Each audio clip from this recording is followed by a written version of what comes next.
Hello, everybody. Welcome back. The saga continues, part two. Um, Happy Friday, happy July 26th. Um, so if y'all heard in part one, I allowed my ex, to come and stay with me. We became friends again. Everything was okay. The name of this video is going to be, I'm gonna tell y'all at the end of the video the reason why the video is called this. Um, that's why you will never have nobody. Um,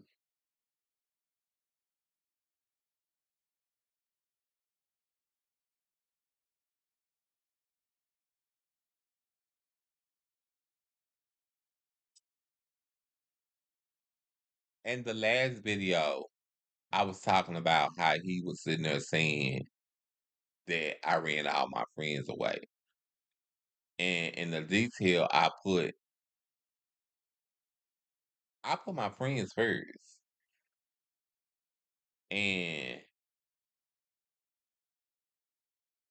it was like I wasn't focusing on myself. I was more like focusing on my friends. But when we got into it, he left. I felt abandoned. He called me and I said, "What did you want?" And I hung up the phone because I didn't want to talk to him because I felt abandoned. Hours had passed. I was getting hungry, so I called him back and asked him if it's something to eat. He said, "What do you want?" I said, "Could you fix me something to eat? Could you come and fix me something to eat?" He said, "What do you got over there to fix you something to eat?" And I said, because I get multi meals. Uh, and he said, "Yeah."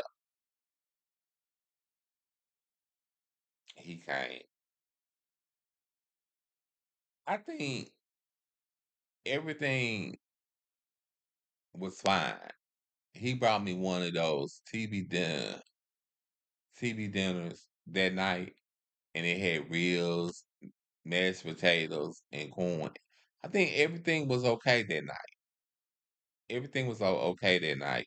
My caregiver and them, they went to the store. My caregiver went to the store, got me some hot fries, because y'all know I love hot Cheetos, and got me some popcorn. Everything was okay that night. I done a couple of videos premiered this week, and that was just it.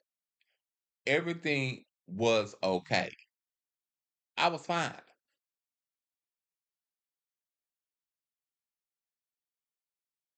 But I still had this thing going on in the back of my head.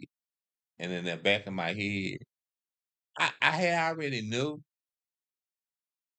but somehow I just didn't accept what was going on. So that Sunday, he told me he was going to church. We ki- I had kind of called him down here to fix me a sandwich or two. He was like, I don't know, snapping in some kind of way. And I said, "Don't worry about it. I get my credit to them and do it." So he left. He came back and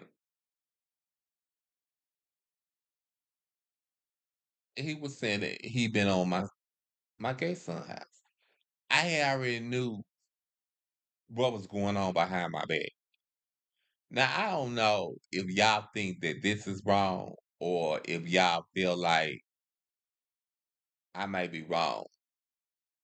I feel like I don't care because he said that me and him is not together.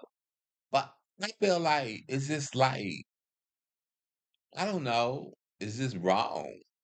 I feel like uncomfortable to say that you are sleeping with my gay son. So we didn't hardly have no food in the house. But you going up to my gay son house you going to my gay son house to eat. Then on top of that, you going to my gay son's job. He work at Wendy's job. And you can't buy me nothing to eat, but you going to eat. at my gay son's job. So if you ain't got no money, that means you going to eat for free. So why you can't bring me no food back? So that particular day, and I told him, I said, me and you can't be friends.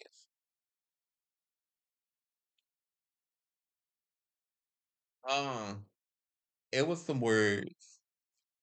It was some words. He packed his suitcase, and I said, well, just bring my key like that. He said, I will. I said, did you make another key off of my key? He said, I'm not gonna even answer that.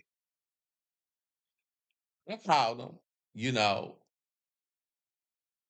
because he made a statement.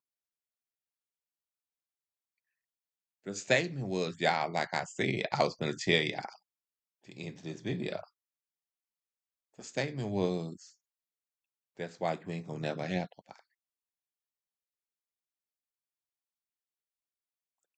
So it was like, first you went out your way to hurt me to say that I ran all my friends. I run my friends off.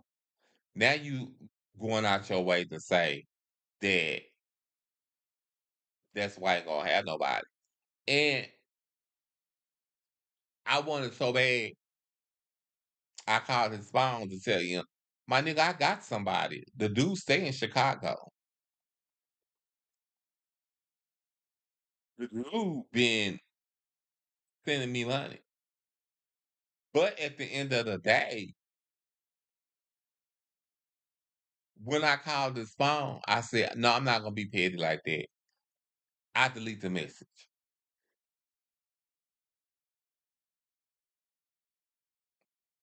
Because I said my mama didn't raise me like that.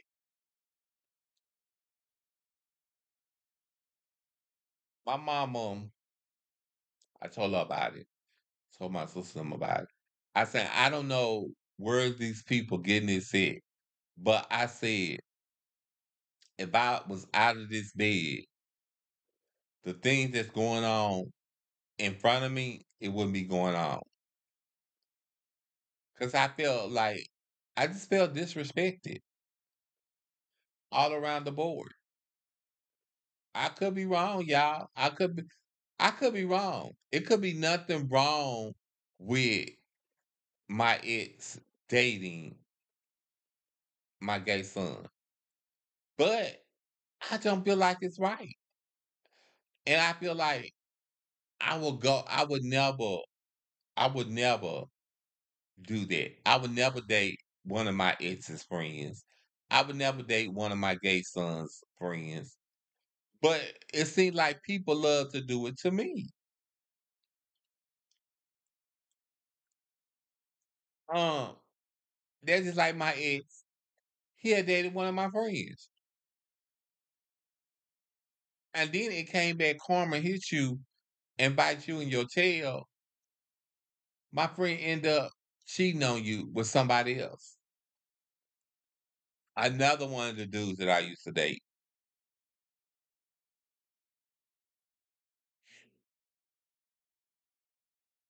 Yeah, I don't know. I could be wrong, and it could be okay, but to me, I don't think it's okay. That's all I'm saying. Could be wrong.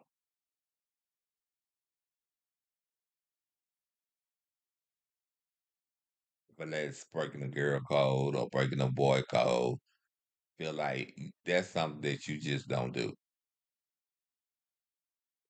I could be wrong.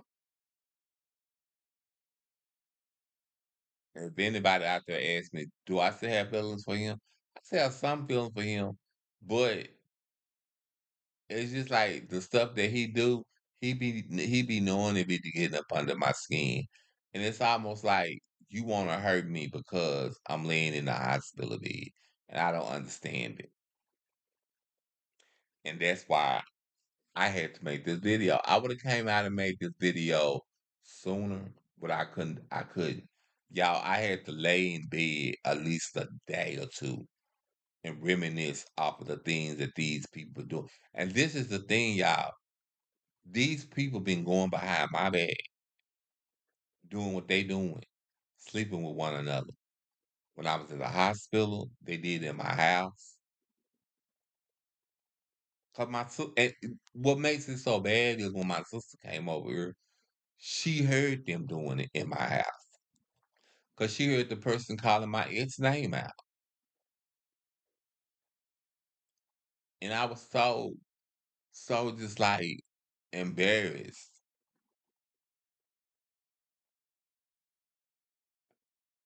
They didn't want to make me cry.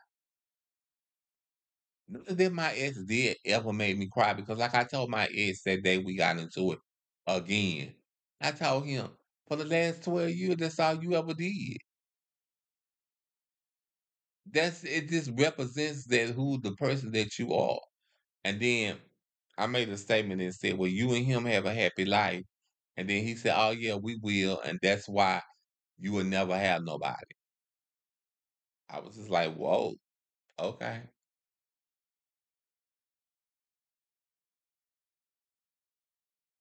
I definitely think y'all. But I this is part two, and I want to thank y'all for listening. This is part two of me. I will never have nobody. Bye.